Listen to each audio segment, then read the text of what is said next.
Nagsimula kay Legion, isang retiradong sundalong incheck, siya ay pumunta sa himpilan ng pulisya.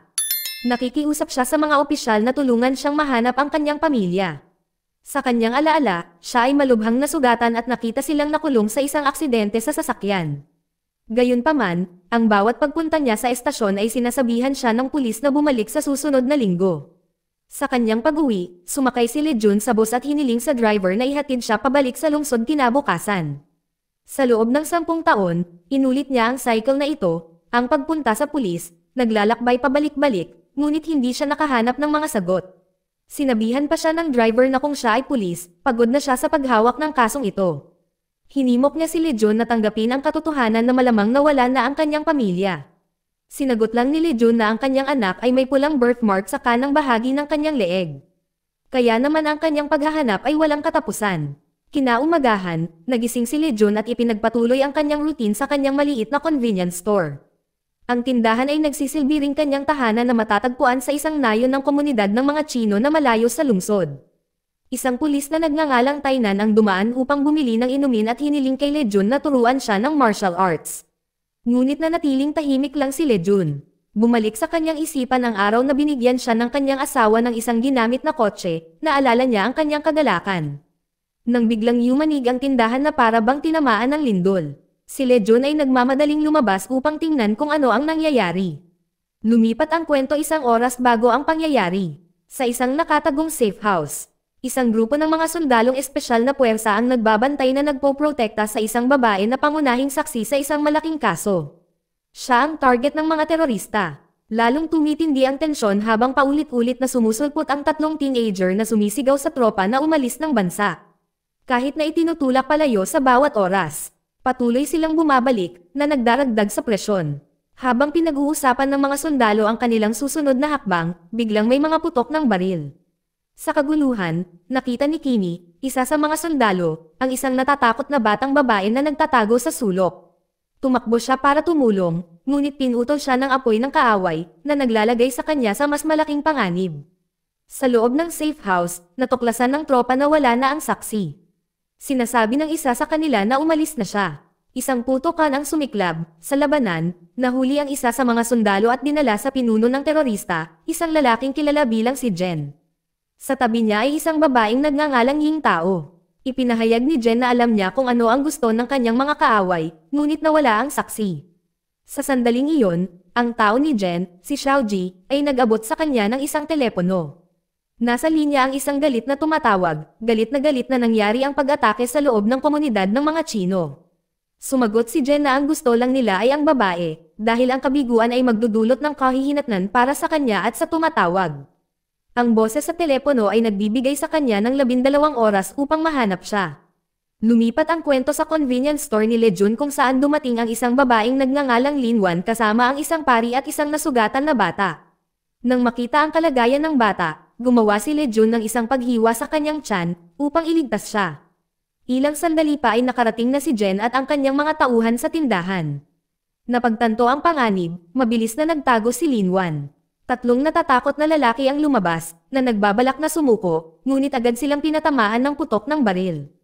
Si Tainan ay mabilis na isinara ang pinto. Pagkatapos ay inihayag ni Jen na hindi na kailangang magpanik. Sinabi niya na dumating siya upang makipag-deal, nag-aalok ng pera kapalit ng babaeng hinahanap niya. Kung magtutulungan sila, mananatiling ligtas ang lahat. Nagiging malinaw na si Linwan ang target, ang babaeng nakatakas sa safe house kanina. Nag-aalok si Ying Tao na salakayin ang tindahan, patayin ang lahat, at ilabas si Linwan, ngunit tumanggi si Jen. Binabalaan niya ito na huwag maliitin ang lalaking inchik sa loob. Sa kagustuhang protektahan ang iba, binigyan ni Linwan ng chip si Legion at hiniling sa kanya na panatilihin itong ligtas. Habang iniisip niyang isuko ang sarili, pinigilan siya ni Legion at hinayla pababa ang rolling door ng shop. Pagkatapos ay inutusan ni Jen ang kanyang subordinate na si Rui na pumasok at hulihin si Linwan. Paghahanda na para sa pag-atake, pinunan ni Legion ang microwave ng mga pako at iba pang bagay para sa kanyang mga bitag. Pagkatapos ay dinala niya ang iba sa isang balon na nag-uugnay sa isang lagusan sa ilalim ng lupa. Di nagtagal, bumalik si Legion upang harapin ang mga kaaway. Pinatay niya si Rui, pagkatapos ay bumalik sa underground upang muling sumali sa grupo habang sila ay patungo sa labasan. Samantala, natuklasan ng mga tauhan ni Jen ang katawan ni Rui. Si Ying Tao ay nawasak at naaalala ang kanyang nakaraan. Noong bata pa siya, binubuli siya hanggang sa pumasok sina Jen at Rui na nangakong paprotektahan siya. Sinabi sa kanya ni Jen na siya ang magiging ama niya at inabot ni Rui sa kanya ang isang matamis na cherry, sinabihan siyang kainin ito. Pinuno siya ng alaala ng galit. Hinubad niya ang kanyang tela na maskara, tumigas ang mukha niya sa paghihiganti at bumagyo upang tugisin si Lejun. Nang makita siyang nagmamadaling umalis, nabalisa si Jen at inutusan ang kanyang mga tauhan na sumunod, ngunit pumasok si Xiaoji. Ipinagbabawal niya ang sinumang sumunod at sinabing siya lang ang sasama sa kanya. Kailangang manatili si Jen. Pinaalalahanan niya si Jen na 7 oras na lang ang natitira at iginiit na dapat pangasiwaan ni Jen ang sitwasyon at planuhin ang kanilang mga susunod na hakbang. Nag-alinlangan si Jen ngunit tinanggap ang desisyon ni Xiaoji. Alam na ito ay para sa ikabubuti ng koponan. Sa loob ng lagusan, narinig ni Lejun ang kalaban na papalapit at inutusan ang iba na patuloy na gumalaw habang siya ay nananatili sa likuran. Sa panahon ng laban, siya ay bumagsak, ngunit ang alarma sa kanyang wristwatch ay gumising sa kanya. Determinado, sumulong siya para makahabol sa grupo. Hindi nagtagal ay narating nila ang isang bakal na gate na nakakandado mula sa labas, na naiwan silang nakulong. Kasabay nito, nakatanggap si Jen ng balita na ang lagusan ay gumuho at ang landas ay naharang ng mga tipak. Galit na galit, inutusan niya si Xiaoji at ang kanyang mga tauhan na pumasok at tugisin si Lejun. Sa loob ng tunnel, si Lejun at ang iba ay nananatiling nakulong. Ang pari ay nagsimulang magdasal para sa mga nakamaskara na terorista na napatay. Nalilito, may ilan na nagtatanong kung bakit niya ipagdadasal ang gayong mga tao. Ipinaliwanag ng pari na karamihan sa kanila ay napakabata pa. 3 taon bago ito, sila ay mga palaboy na pumupunta sa simbahan tuwing linggo para sa libreng tinapay. Tinuruan niya silang magbasa, ngunit pagkaraan ng ilang buwan, bumalik sila na nakasuot ng maskara, nang hihingi pa rin ng pagkain. Hindi matugunan ng simbahan ang kanilang mga kahilingan. Nang anyayahan silang manalangin, tinanong nila kung tatanggapin ang kanilang mga panalangin, kahit na sila ay mga mamamatay tao. Sinabi nila na hindi na mababago ang kanilang kapalaran. Naalala ni Lejun ang sandali na siya ay nasugatan ng husto at nakita ang kanyang pamilya na nasusunog sa loob ng isang sasakyan. Walang magawa, nakatingin lang siya sa malayo. Sa pagbabalik, siya ay nagkamalay upang makita si Lin Wan sa kanyang tabi.